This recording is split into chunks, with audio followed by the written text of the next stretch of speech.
अमित जी, बचपन में मैंने पढ़ा कि स्कूल में एक नाटक था, उसका नाम था पापानु पक्ष पलटो, गुजराती में। उसमें आपने एक्टिंग की थी। आप पिता की एक्टिंग कर रहे थे और 6 बिगड़े हुए बच्चे थे जिनको अच्छे से संभाला था आपने। नहीं, सच बात है। मैंने नाटक में हिस्सा भी दिया था और राज्य स्तर का पुरस्कार भी मुझे मिला था। तो वो पुरस्कार जीतने वाला जो रोल आपने किया था, पार्टी में नहीं कर पा रहे, बहुत सारे बिगड़े बच्चे हैं, किसी को कंट्रोल नहीं कर पा रहे।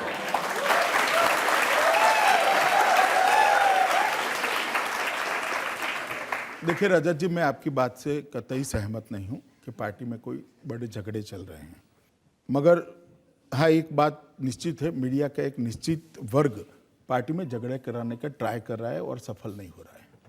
देखिए, उस मीडिया के वर्ग की मैं बात बता रहा हूँ।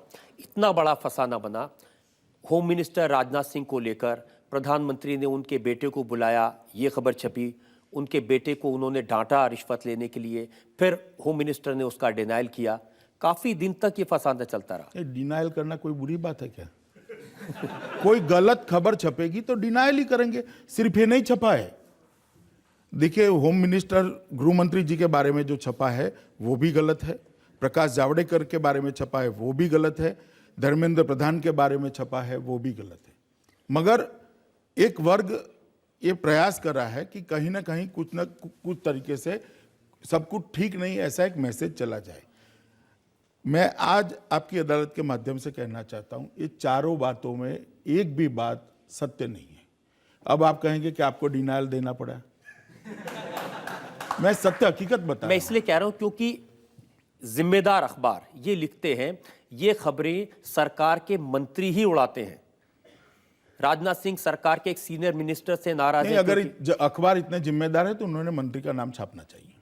और झगड़ा बढ़ जाएगा मंत्री का नाम छापे। वो झगड़ा मुझ पर छोड़ दीजिए ना, मैं नाप लूंगा झगड़े को। मैं कहता हूं अगर ये अखबार जो लिखता है वो जिम्मेदार है तो मंत्री का नाम उन्होंने छापना चाहिए।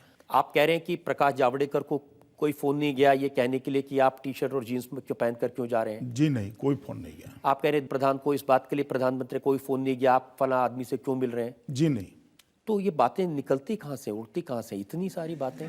अब मैं मेरी ऊर्जा इसमें क्यों गंवाऊं कि कौन अफवाह फैला रहा है। मेरा काम यह है कि अफवाह फैलती है तो उसका खंडन करना, जो मैंने कर दिया था। और ये भी गलत है कि नितिन गडकरी के घर में से जासूसी के उपकरण मिले थे, कोई उनकी बात सुन रहा था? नितिन जी ने इसको डिनाई कर दिया है, ऑलरेडी कर दिया है। लेकिन कोई ना कोई वजह तो होगी ना, इतनी सारी बातें इतने से कम वक्त में। कोई वजह नहीं है, इसीलिए वजह खड़े करने के लिए ही बातें फैलाई जा रही। अगर वजह मिल जाती तो वही बात सच्ची बात ही छपती। सच्ची बात कुछ है नहीं, इसलिए गलत बातें छप रही। मैं तो ये कहीं पढ़ रहा था कि एक राजस्थान के कोई धर्म गुरु थे, उसने आपसे कभी ये कहा था कि अगर आप ऊंट की पीठ पर बैठकर भी चलोगे तो भी कुत्ता आपको काट सकता है। नहीं, मगर ये अफवाह जो फैल रही है मेरे बारे में नहीं फैल रही है। मेरी पार्टी के अंदर एक काल्पनिक झगड़ा कराने के लिए फैल रही है। और मैं आपकी अदालत के माध्यम से लोगों को भी कहना चाहता हूं कि इस तरह की बातों में मत आइए।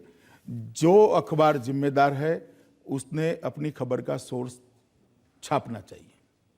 अखबारों से भी अब लोकतंत्र में जिम्मेदारी तय करने का समय आ गया है कि अफवाहें न अखबारों में छापें।